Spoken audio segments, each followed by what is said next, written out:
Hello, नमस्कार। मैं doctor Rekha Diwan, assistant professor home science, government DB girls PG autonomous college Raipur. आज BSc third year home science के early childhood education paper के first unit की चर्चा आपसे करती हूँ।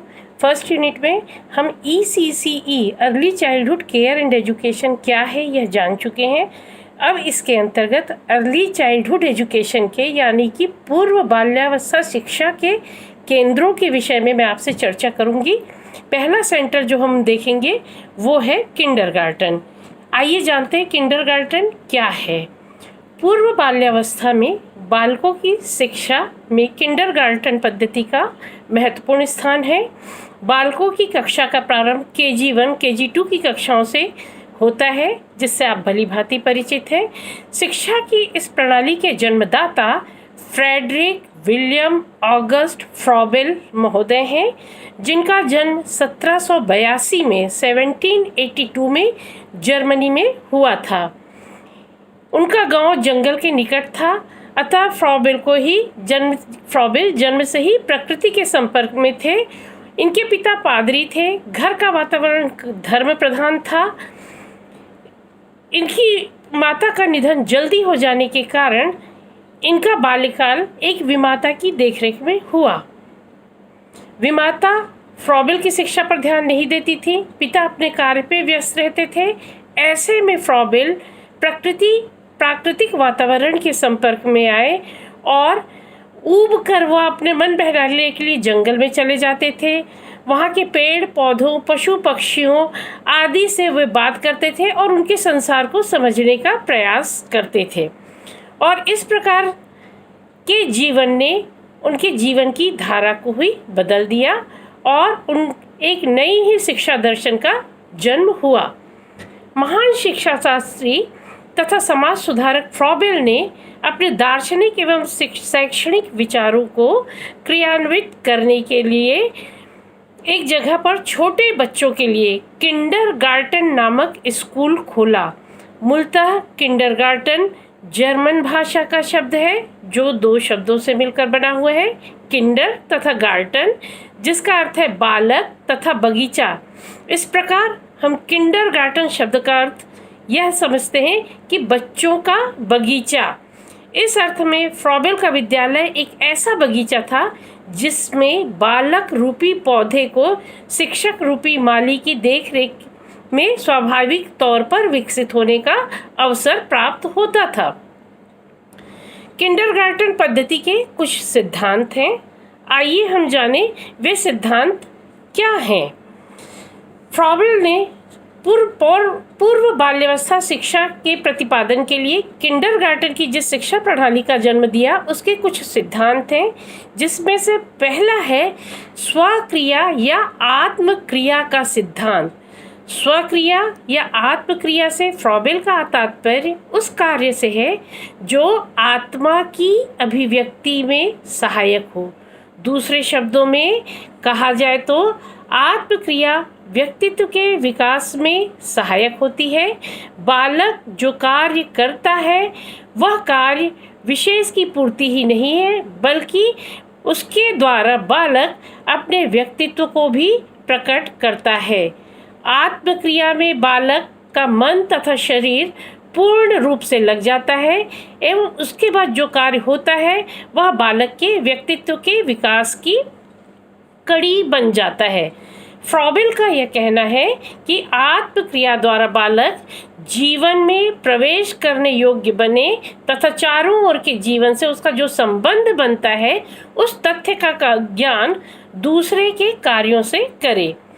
दूसरा सिद्धांत है खेल द्वारा शिक्षा का सिद्धांत। बालकों को खेल द्वारा शिक्षा देने का विचार सर्वप्रथम फ्रॉबेल महोदय ने ही था। उनके अनुसार खेल बालकों की एक स्वाभाविक क्रिया है। फ्रॉबेल का विचार था कि इस अवस्था में अर्थात बाल्यावस्था में जो खेल होते हैं वे मनुष्य के शुद्ध आध्यात्मिक या बालकों के शुद्ध आध्यात्मिक कार्य हैं। साथ ही खेल में मनुष्य का आंतरिक जीवन प्रकट होता है। खेल के द्वारा बालक आनंद, संतोष और स्वतंत्रता की प्राप्ति करता है। तीसरा सिद्धांत है सामाजिकता का सिद्धांत। फ्रॉबेल ने बालकों के सामाजिक जीवन को भी महत्व दिया। उनके विचार थे कि विद्यालय एक छोटे समाज के रूप में हो तथा विद्यार्थी स्वयं को उस समाज का सदस्य समझे। विद्यालय के सामाजिक जीवन में खेल सहायक होते हैं। जब बच्चे आपस में मिलकर खेलते हैं, तब उसमें परस्पर सहयोग की भावना का विकास होता है। फ्रॉबेल यह कहते हैं कि चूंकि मनुष्य एक सामाजिक प्राणी है और वह अपने मानवीय गुणों अथवा मानवता का विकास दूसरे या अन्य व्यक्तियों के सहयोग से ही कर सकता है, इसलिए सामाजिकता का गुण भी यहाँ पर विकसित होता है। अगली जो नेक्स्ट सिद्धांत है वो है स्वतंत्रता का सिद्धांत।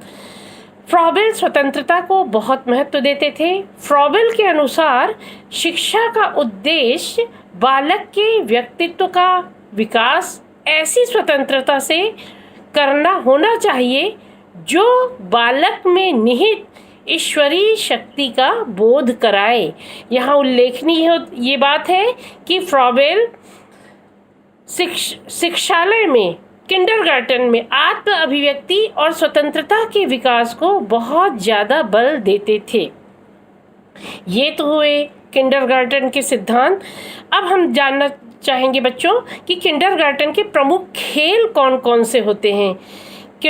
जैसा कि हम जानते हैं किंडरगार्टन की शिक्षा पद्धति खेल पर आधारित होती है और ये अनेक तरह के खेल होते हैं। उनमें से पहला होता है मनोरंजनात्मक खेल, या जिसको हम मनोरंजनात्मक और रचनात्मक खेल कहते हैं। इन खेलों का आयोजन बालकों में मनोरंजन तथा रचनात्मकता को विकसित करने के लिए किया जाता है, जैसे दौड़ना, घूमना, झूला झूलना आदि। दूसरा है कल्पना शक्ति का विकास करने वाला खेल।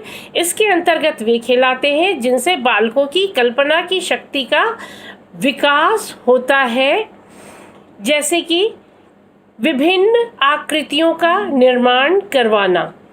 अगला जो खेल है वो है सामूहिक भावना की अभिवृद्धि करने वाला खेल। इस प्रकार के खेल खेलने से बालकों में सामूहिकता की भावना का विकास होता है, जैसे ग्रुप संगीत, समूह नाटक, नृत्य इत्यादि। नेक्स्ट है चरित्र के विकास करने वाले शिक्षाप्रद खेल। किंडरगार्टन में इस प्रकार के शिक्षाप्रद खेलों को भी विशेष महत्व दिया जाता है, जिससे बच्चों के चरित्र का विकास हो। इसके अंतर्गत बच्चों को पढ़ना, खेलना, भाषा के लिए रेत से अक्षर बनाना आदि भी सिखाया जाता है। किंडरगार्टन शिक्षा पद्धति की प्रक्रिया क्या होती है, आइए जानते हैं।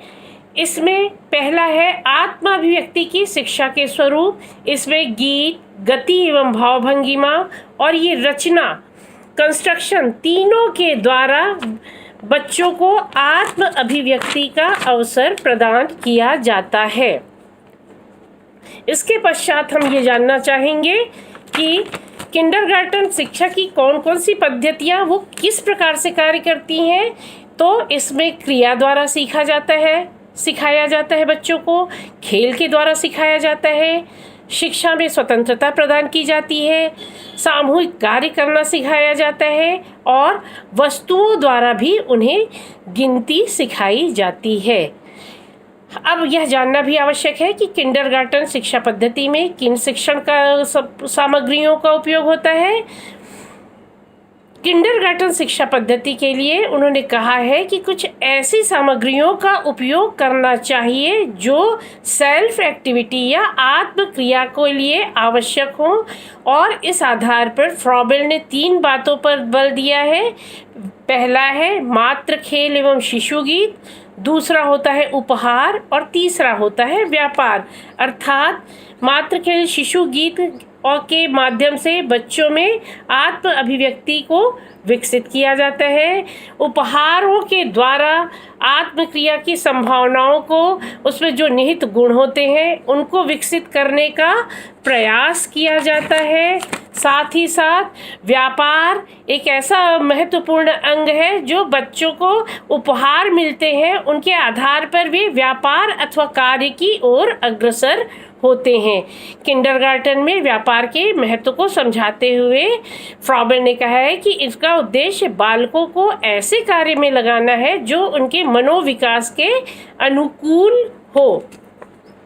इन सब के अलावा किंडरगार्टन पद्धति के बहुत सारे गुण हैं जिनके बारे में हम चर्चा करेंगे। पहला गुण है यह पद्धति शिशु शिक्षा के लिए अधिक उपयोग है। इसमें आत्मक्रिया पर बल दिया जाता है। तीसरा जो गुण है, इसमें व्यावसायिक क्रिया को महत्वपूर्ण स्थान दिया जाता है। यह सरल, रुचिपूर्ण और आकर्षक शिक्षण पद्धति से युक्त होती है। यहाँ पर शिक्षक का स्थान मित्र या पथ प्रदर्शक के रूप में होता है। नैतिक और सामाजिक गुणों का विकास होता है। इंद्रियों का प्रशिक्षण किया जाता है। बच्चों में एस्थेटिक डेवलपमेंट या सौंदर्यात्मक विकास भी किया जाता है। आधुनिक शिक्षा को यह शिक्षा आधार प्रदान करती है। किंडरगार्टन के सिद्धांतों की सार्वभौमिकता सभी जगह देखी जाती है।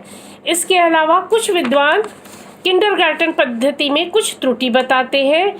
कुछ यह कहते हैं कि इस प्रणाली में बालकों को उतनी स्वतंत्रता नहीं है जितना कि स्वयं फ्रॉबेल चाहते हैं।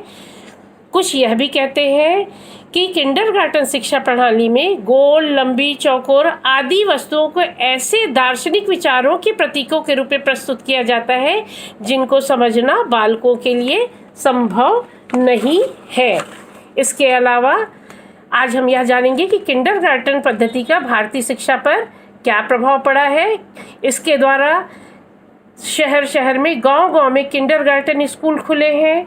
शिशु शिक्षा की मनोवैज्ञानिक पद्धति का विकास हुआ है।